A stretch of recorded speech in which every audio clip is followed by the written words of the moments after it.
കുഞ്ഞുങ്ങൾ ഉണർന്നോ ലതികെ? ഏയ് ഇല്ല, അവര് രാത്രിയിൽ നല്ല ഉറക്കത്തിലായിരുന്നു. ഇടയ്ക്കുണർന്ന് വഴക്കുണ്ടാക്കുമെന്നാ ഞാൻ കരുതിയത്. എന്തു പറ്റിയെന്ന് അറിയില്ല, തളർന്ന് ഉറങ്ങുന്ന പോലെയാ കിടക്കുന്നെ. പിന്നെ ഇപ്പൊ ഞാൻ ഉണർത്തി രണ്ടാൾക്കും പാല് കൊടുത്തിട്ടുണ്ട്. പക്ഷേ വീണ്ടും ഉറങ്ങിപ്പോയി. അതെന്താ അങ്ങനെ ഒരു ഉറക്കം? അത് ശരി, ഇപ്പൊ കൊച്ചുങ്ങൾ ഉറങ്ങിയാലും കുഴപ്പമാണോ? അവർ സമാധാനമായിട്ട് ഉറങ്ങട്ടെന്ന്. ഇപ്പോഴായിരിക്കും ഈ വീടുമായിട്ട് രണ്ടുപേരും ഒഴുകി ചേർന്നത്. അതാ വഴക്കൊന്നും ഉണ്ടാക്കാതെ ഉറങ്ങുന്നത്.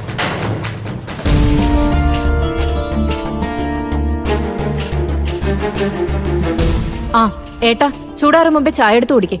ആ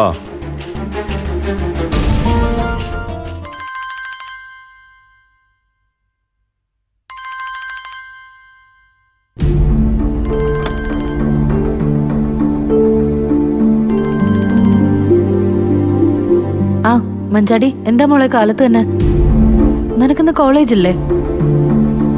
സാധാരണ കോളേജുള്ള ദിവസം നീ ഭയങ്കര ബിസി ആയിരിക്കല്ലോ. ചേച്ചി, ഞാനൊരു കാര്യം പറയാൻ വേണ്ടി ഇപ്പൊ വിളിച്ച. പറയേണ്ടത് അച്ഛനോട് അമ്പിളി ചേച്ചിയോടാണ്. ചീരു ചേച്ചിയുടെ അഭിപ്രായം കൂടി അറിഞ്ഞിട്ടാവാന്ന് വിചാരിച്ചു. നീ കാര്യം എന്താന്ന് വെച്ചാ പറ മഞ്ചാടി. നിന്റെ സംസാരം കേട്ടാ എന്താ വലിയ സീരിയസ് കാര്യമാണെന്ന് തോന്നുന്നല്ലോ. എനിക്ക് കുറച്ച് സീരിയസ് ആയിട്ടാ തോന്നിയേ. രഘുവേട്ടൻ ഇങ്ങനെ ആവുമെന്ന് ഞാൻ ഒരിക്കലും വിചാരിച്ചതല്ല. നമ്മുടെ രഘുവേട്ടൻ ഇങ്ങനെയൊന്നും ആവാൻ പാടില്ല ചേച്ചി. നീ ഒന്ന് തെളിച്ചു പറ മഞ്ചാടി. രഘുവേട്ടൻ എന്തു പറ്റിയെന്നാ നീ പറയുന്നത്? രഘുവേട്ടൻ സ്ഥിരം രാത്രിയിൽ ഇവിടെ വരുന്നത് നന്നായി മദ്യപിച്ചോണ്ട് ചേച്ചി. എന്താ നമ്മുടെ രഘുവേട്ടന് പറ്റിയേ? ആ മനുഷ്യൻ ഇങ്ങനെ അങ്ങ് തീർന്നു പോട്ടേന്നാണ് അമ്പിളി ചേച്ചി വിചാരിച്ചിരിക്കുന്നത്. ഏയ്, നമ്മുടെ അമ്പിളി ചേച്ചി അങ്ങനെയൊന്നും വിചാരിക്കില്ല മഞ്ചാടി. ചേച്ചിയെ രഘുവേട്ടൻ മാനസികമായി വിഷമിപ്പിച്ചതിന് ചെറിയൊരു പണിഷ്മെന്റ് കൊടുക്കണമെന്ന് മാത്രമായിരിക്കും അമ്പിളി ചേച്ചിയുടെ മനസ്സിൽ. എന്നാ അത് രഘുവേട്ടനെ സംബന്ധിച്ച് അതൊരു ചെറിയ പണിഷ്മെന്റ് ഒന്നല്ല ചേച്ചി. എന്തോ വലിയ മാനസിക പ്രശ്നം കാരണം പുള്ളിക്കാരനാകെ കയ്യിന്ന് പോയ അവസ്ഥയിലാ.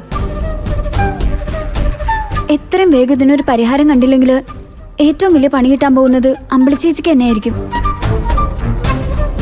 രഘുവേട്ടനെ തന്നെ ചേച്ചിക്ക് കൈവിട്ട് പോകുന്നു പറഞ്ഞേക്ക്. ഓ ഓ ഓ.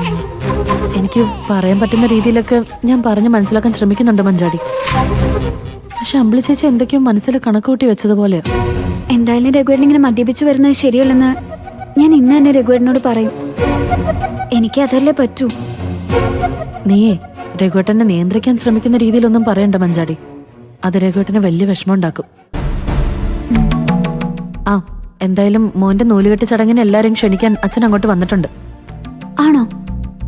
ഇങ്ങോട്ടും വരൂ. വരാതെ പിന്നെ. രഘുവേട്ടനെ കണ്ട് ഇങ്ങോട്ട് തിരിച്ചു വരുന്നതിനെ പറ്റി സംസാരിക്കണമെന്ന് അച്ഛനോട് ഞാൻ പ്രത്യേകം പറഞ്ഞിട്ടുണ്ട്.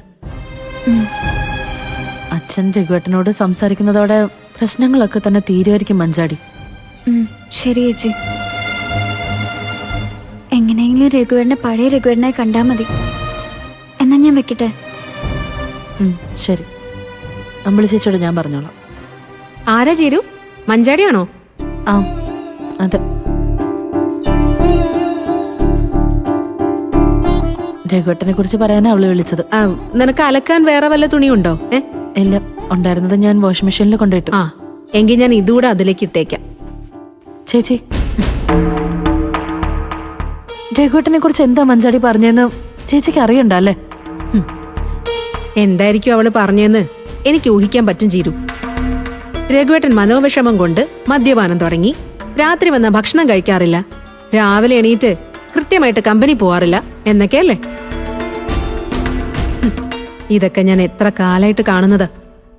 പണ്ട് രഘുവേട്ടൻ അങ്ങനെ ആവുമെന്ന് ഓർത്ത് എനിക്ക് വലിയ ടെൻഷനായിരുന്നു. ഇപ്പൊ എനിക്ക് അങ്ങനെയൊന്നുമില്ല. എന്നുവെച്ചാ ഇനി രഘുവേട്ടൻ എന്താന്ന് വെച്ചാ ആയിക്കോട്ടെ എന്നാണോ?